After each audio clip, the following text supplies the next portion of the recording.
Sex की बीमारियों के बारे में तो हमेशा ही बात की जाती है और इस पे हमेशा ही बोला जाता है।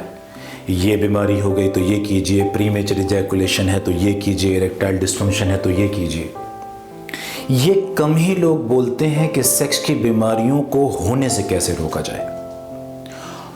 तो आज का जो मेरा टॉपिक है आपके साथ दोस्तों यही रहेगा कि मैं आपको बताऊंगा कि सेक्स के बारे में जो गलत फहमियाँ आती हैं, जो बीमारियां अक्सर आती हैं, वो कैसे आती हैं, उनकी शुरुआत कैसे होती है। आज का मेरा टॉपिक आपके साथ ये रहेगा और ये बहुत सेंसिटिव टॉपिक है, तो ये मैं आपसे रिक्वेस्ट करूंगा कि दिल के कानों से सुने, आपके इन कानों से नहीं, दिल के कानों से सुने। आपको पता लगेगा कि जिन गहराई तक मैं आपको लेके जाना चाह रहा हूं, जहां आप समझें कि ये सेक्स की बीमारियां क्यों आती हैं। आप अगर सेक्स की बीमारियों के शिकार हो गए हैं तो कम से कम ये बात जान के आप अपने बच्चों को ट्रांसफॉर्म कर सकते हैं, आप ट्रांसफर कर सकते हैं इस इंफॉर्मेशन को, दूसरे लोगों की मदद कर सकते हैं कि वो बीमारियों से बचे, आने वाली नस्ल को आप बचा सकते हैं। तो आज का मेरा टॉपिक ये है। इस टॉपिक को बहुत कम एड्रेस किया जाता है, इन बातों को बहुत कम बताया जाता है, क्योंकि बाकी हमारे जितने डॉक्टर्स हैं वो बिजी रहते हैं इन्हीं चीज़ों में कि आपको बीमारियों का इलाज बता सकें। मैं एक कोशिश करता रहा हूँ और करता रहूँगा, आप लोगों की दुआओं से अगर आप मेरे साथ जुड़े रहे तो आपकी तमाम इस प्यार और प्रार्थनाओं की वजह से शायद मैं कुछ अच्छा कर सकूँ कि मैं प्रिवेंशन ऑफ द डिसीज़, बीमारी को कैसे प्रिवेंट किया जाए, कितना अच्छा हो। देखिए आज कोरोना की एक वबा और एक महामारी ये फैली हुई है और हज़ारों लोगों ने अपनी कीमती ज़िंदगी गंवा दी है, हज़ारों घर उजड़ गए हैं। वजह कि हमारे पास बीमारी का इलाज नहीं था, इसका प्रिवेंशन ढूंढा गया, इसे होने से कैसे रोकें। तो क्यों हम सिर्फ इसी तरह की बीमारियों में प्रिवेंशन ढूंढते हैं? क्या हम सेक्स की बीमारियों को प्रिवेंट नहीं कर सकते? बिल्कुल कर सकते हैं। मैं बताऊंगा आपको कैसे कर सकते हैं। उससे पहले ये समझिए कि ये आती कहाँ से हैं। जब आप ये समझ लेंगे जहां से ये आती हैं तो उन्हीं रास्तों को आप बंद कर दीजिए। मसलन आपके घर में कहीं छत से कोई नमी आ रही है, आपको पता लग गया कि फला जगह से पानी लीक कर रहा है, नमी आ रही है, आप उस पानी को रोक दीजिए, नमी खत्म हो जाएगी। Hi friends, this is doctor Imran Khan और जैसा कि आप मैं जानते हैं कि मैं एक सेक्सोलॉजिस्ट हूं और मैं यहाँ गुड़गांव में प्रैक्टिस करता हूँ। सेक्स की बीमारी आती कैसे है, मैं थोड़ा सा आपको लेके जाता हूँ आपके बचपन की तरफ। जब एक लड़का थोड़ा बड़ा हो रहा होता है और तकरीबन उसकी उम्र होती है 10-11 साल वाली, 9, 10, 11, 12 साल वाली, ये जो उम्र होती है, इस उम्र से असल में उसकी सेक्स की प्रॉब्लम शुरू होती है। और वो कैसे शुरू होती है, मैं देखिए अपनी बात को शुरू करने से पहले आपको यहाँ वाज़ेह करूँगा और क्लियर करूँगा कि एक कैटेगरी होती है कि जहाँ कुदरती तौर पे कुछ लोग या तो माँ के पेट से सेक्स प्रॉब्लम लेके आते हैं या वाकई उनकी कोई गलती उसके अंदर नहीं होती और उनको सेक्स की बीमारी हो जाती है, जो किसी को भी हो सकती है, किसी भी उम्र में, किसी भी वक्त में। लेकिन अक्सर केसेस में रिसर्चेस भी कहती हैं, स्टडीज़ भी कहती हैं और मेरा ज़ाती तजुर्बा, मेरा पर्सनल एक्सपीरियंस, क्लिनिकल एक्सपीरियंस भी कहता है कि 95% केसेस जो सेक्सुअल डिसीजेस के हैं, सेक्सुअल प्रॉब्लम्स के हैं, वो कहीं ना कहीं हमारे अपने हाथों के कमाए हुए होते हैं। वो कहीं ना कहीं हमारी गलतियों की, हमारी कमियों की वजह से आते हैं। आइए मैं आपको आपके बचपन की तरफ लेकर चलता हूँ। जब ये उम्र होती है 9, 10, 11, 12 साल वाली जो उम्र होती है, इसमें लड़के अपने सेक्स को एक्सप्लोर करना शुरू करते हैं, अपने पेनिस को देखना शुरू करते हैं। लड़कियों में भी होता है पर मेरा टारगेट यहाँ लड़के हैं और लड़कों की प्रॉब्लम है। वो अपने पेनिस को एक्सप्लोर करना शुरू करते हैं, वो अपने जेनाइटल्स को, अपने जनान अंगों को देखना शुरू करते हैं, इसे समझना शुरू करते हैं। और ये भी याद रखिए, मैं अपने कल्चर की बात कर रहा हूँ, इंडियन कल्चर की। ये जो इंडो पाक सब कॉन्टिनेंट है, मैं इस कल्चर की बात कर रहा हूँ। I am not talking about the European countries, what they actually doing there. मैं बात कर रहा हूँ यहाँ क्या होता है। अब ये जो उम्र होती है, इस उम्र में लड़के की जिज्ञासा, क्यूरियोसिटी बढ़ती है अपने जेनाइटल्स को लेके। वो आईने में खड़े होकर देखता है, वो दूसरे के पेनिसेस को भी देखता है, उनके जेनाइटल्स को देखता है। अब इसके अंदर एक क्यूरियोसिटी पैदा होती है। इसी बीच अब कहीं ना कहीं इसको एक माहौल मिलना शुरू होता है। ये अपने दोस्तों से भी पूछता है, उनसे डिस्कस करता है। इसी बीच हमारे यहाँ आज जो चीज़ें कॉमन है वो क्या है, इसी बीच इसके साथ कुछ ऐसे दोस्त और इसकी कुछ सोसाइटी ऐसी होती है जो इसको बताती है, यार मेरा पेनिस तो ऐसा है, तेरा ऐसा क्यों है? कोई यहां से बोल देता है यार हमारा पेनिस तो बड़ा है, तेरा छोटा क्यों है? ठीक है यार, सेक्स की स्ट्रेंथ तो ऐसी होनी चाहिए, वैसी होनी चाहिए यार, सेक्स में तो ऐसा करना चाहिए, लड़की के साथ ऐसा होना चाहिए। इस तरह की बातें शुरू होती हैं। अभी तो ये लड़का कोरा कागज है, बिल्कुल कोरा कागज है, इसको तो पता भी कुछ नहीं, लेकिन अब ये बातें इसके दिमाग पर और इसके ब्रेन के ऊपर लिखी जा रही हैं कि सेक्स कोई बहुत बड़ा हवा है, कोई बहुत बड़ा काम है जिसे मुझे बहुत जम के करना होगा, या जिसके लिए मुझे कोई एक्स्ट्रा ऑर्डिनरी पावर चाहिए होगी। इस तरह की चीजें इसके जहन में डाली जा रही होती हैं। इसी बीच एंट्री होती है पॉर्न की, इसी बीच एंट्री होती है सेमी न्यूड और न्यूड पिक्चर्स की। मैं अफसोस के साथ कहूँगा हमारे यहाँ के नॉर्मल जो अखबारात हैं, जो न्यूज़पेपर हैं, मैं उन्हें भी पॉर्न की ही कैटेगरी में रखता हूँ, मैं उन्हें सेमी पॉर्न की कैटेगरी में रखता हूँ। मैं नाम नहीं लूँगा किसी भी पेपर का, आप अगर उठा के देखें रंगीन पेपर तो आपको मिलेगा उसमें लड़कियों की आधी नंगी तस्वीरें होती हैं। वो मासूम जहन, वो मासूम दिमाग जिसको अभी कुछ मालूम ही नहीं था सेक्स के बारे में, वो इनको देखना शुरू करता है, इनको पढ़ना शुरू करता है। इधर से पॉर्न की भी एंट्री हो चुकी होती है, इधर से दोस्त भी कुछ बता रहे होते हैं क्योंकि वो भी मिसगाइडेड है। आहिस्ता आहिस्ता ये लड़का सेक्स को लेके उलझ जाता है। लड़की के साथ सेक्स कैसे किया जाए, क्या पेनिस बहुत बड़ा होना चाहिए, ये कैसे होगा, वो कैसे होगा, पॉर्न के अंदर यार कैसे कर लेते हैं, मेरा सेक्स भी तो ऐसे होना चाहिए, तभी तो शायद लड़की सेटिस्फाई होगी। ये इसका दिमाग और पूरी तरह से इसका ब्रेन यहाँ उलझना शुरू हो जाता है और आपको पता भी नहीं लगता, उस लड़के को बिलीव मी पता भी नहीं लगता और वो सेक्स का मरीज होना शुरू हो जाता है। क्यों? देखिए, किसी बच्चे को आपने सुना भी होगा कि फला लड़के के बोर्ड के अंदर नंबर कम आए तो उसने सुसाइड कर लिया, फला लड़की ने सुसाइड कर लिया क्योंकि 12th के बोर्ड के एग्ज़ाम में वो फेल हो गई या उसके मार्क्स कम आए। मैंने एक केस अभी देखा, कुछ साल पहली बात है, मैं आपके साथ शेयर कर रहा हूँ।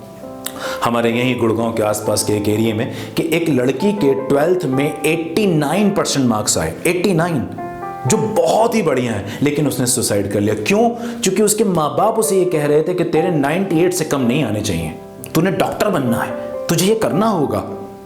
नतीजा क्या निकला कि जो इंफॉर्मेशन उसके ब्रेन को नहीं पहुंचानी चाहिए थी वो पहुंचाई जा रही है, लगातार लगातार लगातार। नतीजा वो डिप्रेस हो गई। अब उससे वो बर्दाश्त नहीं हुआ, वो 89% मार्क्स उसको कम लगे और उसने सुसाइड कर लिया। ये शुरुआत है, ऐसे इस चीज की शुरुआत होती है। अब एंट्री हो गई है बीमारियों की, और वो बीमारी कैसे हुई? शारीरिक नहीं है, मानसिक बीमारी शुरू हुई। वो डिप्रेस होने लगा, उसके बारे में गलत सवालात उसके दिमाग में, क्वेश्चंस पैदा होने लगे। उनका जवाब तलाश करने के लिए आमतौर से कोई भी क्वालिफाइड सेक्सोलॉजिस्ट को अप्रोच नहीं करता।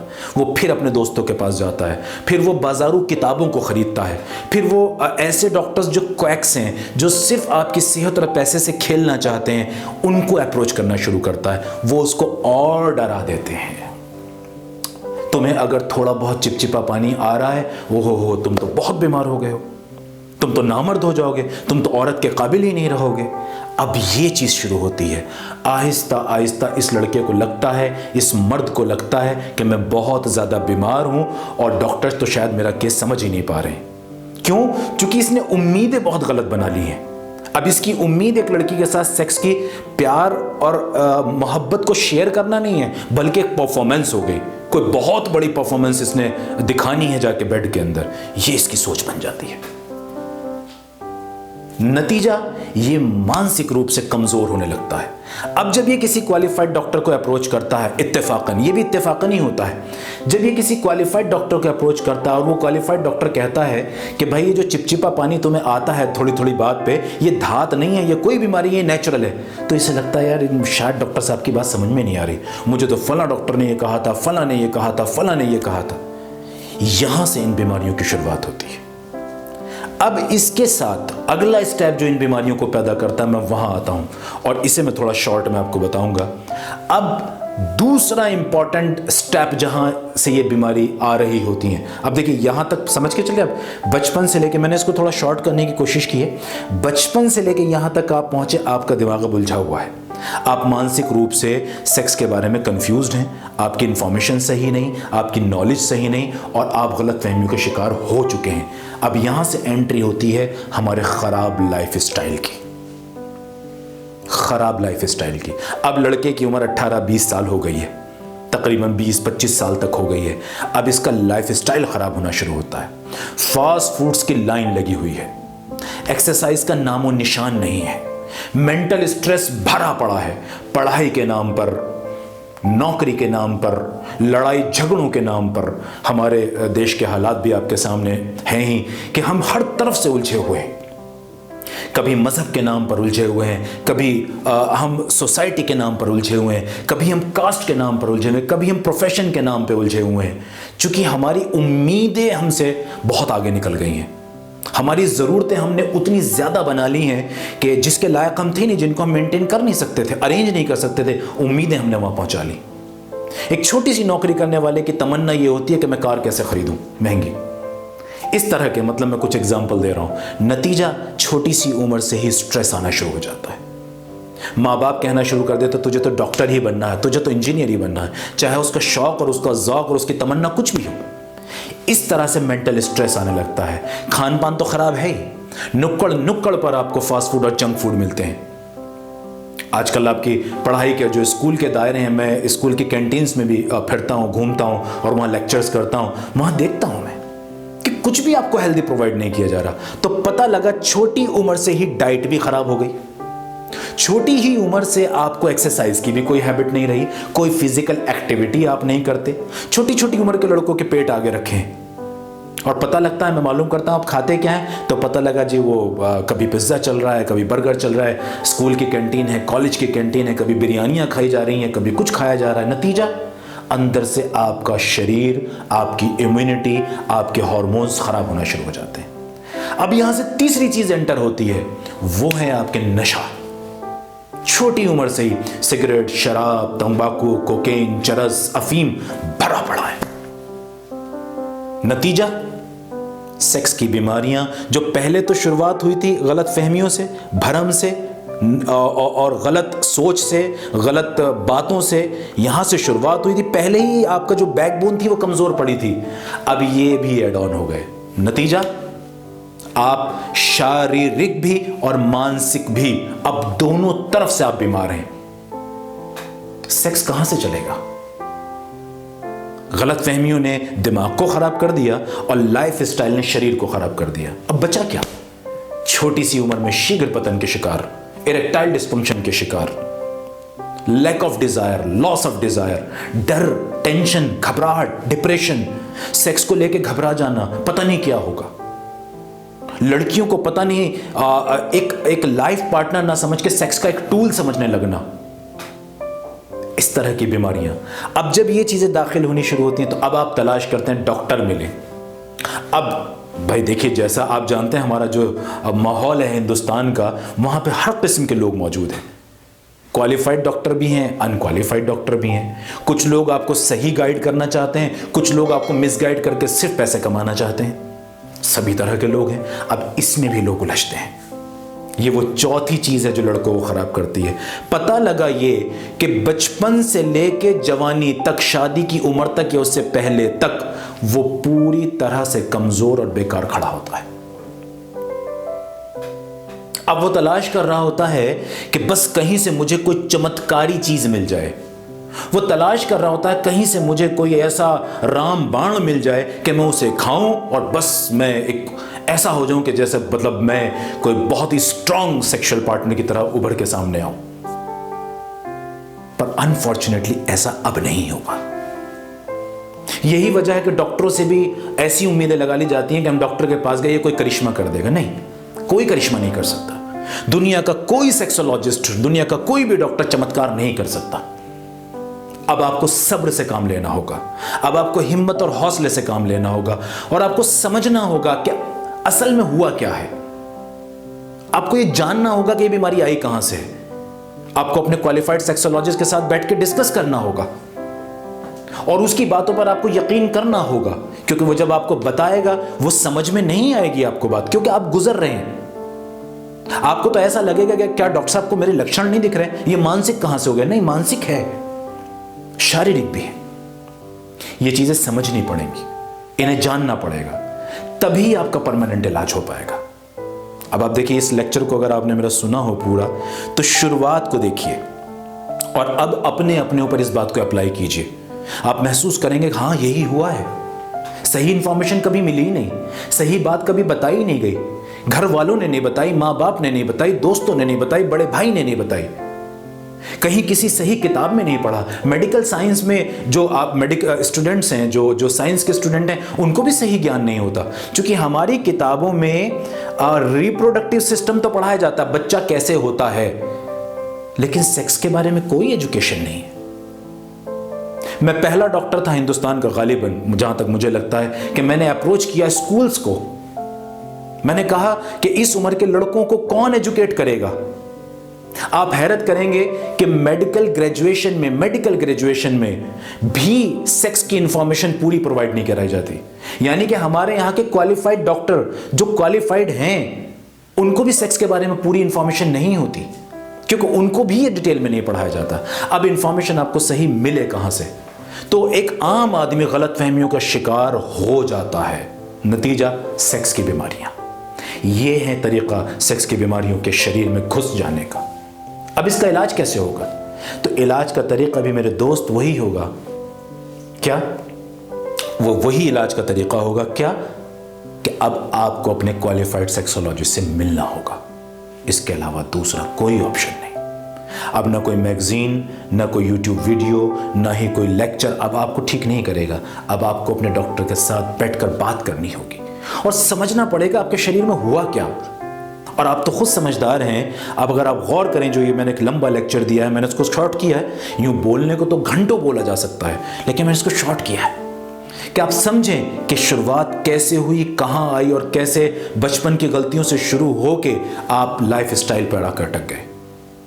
लड़कियों को लेकर गलत फहमी हो गई, कुछ उनसे डरने लगे, कुछ उनका मिसयूज करने लगे, कुछ लोग। और पॉर्न ने, जो मैंने शुरू में जिक्र किया, पॉर्न ने तो यूं समझ के चलिए कि बिल्कुल बेड़ा गर्क कर दिया।